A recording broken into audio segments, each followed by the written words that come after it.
Assalamualaikum warahmatullahi wabarakatuh. Halo teman-teman, pada video kali ini kami akan membahas mengenai klasifikasi dan jenis tindak pidana dalam hukum pidana Indonesia.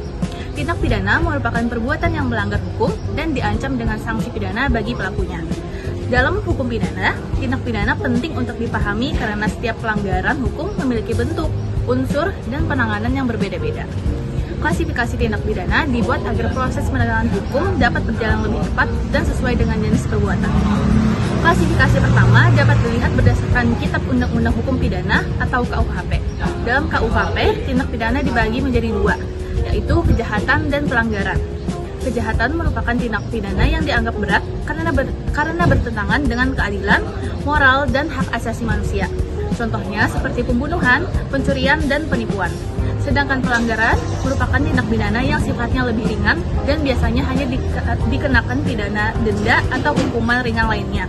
Contohnya seperti melanggar rambu lalu lintas atau tidak membawa identitas saat diperlukan.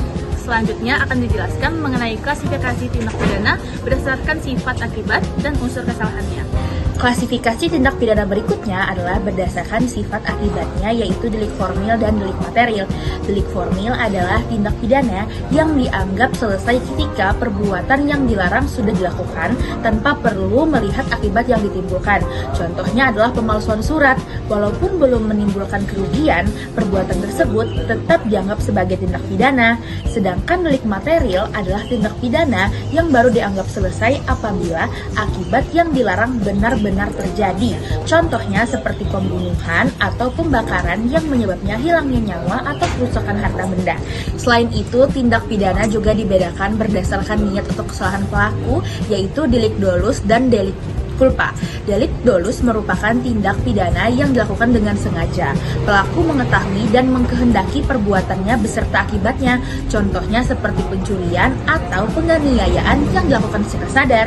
Sementara itu, delik culpa merupakan tindak pidana yang terjadi karena kelalaian atau kurang hati-hati. Contohnya adalah kecelakaan lalu lintas akibat mengemudi secara ugal-ugalan. Selanjutnya akan dijelaskan mengenai jenis tindak pidana berdasarkan sifat pengaduan dan aturan khusus di luar KUHP. Selain berdasarkan unsur dan akibatnya, tindak pidana juga dibedakan berdasarkan sifat dan pengaduannya, yaitu delik biasa dan delik aduan. Delik biasa adalah tindak pidana yang dapat langsung diproses oleh aparat penegak hukum tanpa harus ada pengaduan dari korban. Contohnya seperti pembunuhan dan perampokan. Sedangkan delik aduan merupakan tindak pidana yang hanya dapat diproses apabila ada pengaduan dari pihak yang dirugikan. Contohnya seperti pencemaran nama baik dan perzinahan. Selain tindak pidana yang diatur dalam KUHP, terdapat juga tindak pidana khusus yang diatur dalam undang-undang tersendiri karena membutuhkan penanganan khusus. Tindak pidana umum merupakan tindak pidana yang diatur dalam KUHP. Sedangkan tindak pidana khusus diatur di luar KUHP, seperti tindak pidana korupsi, narkotika, terorisme, dan tindak pidana dalam Undang-Undang Informasi dan Transaksi Elektronik atau ITE.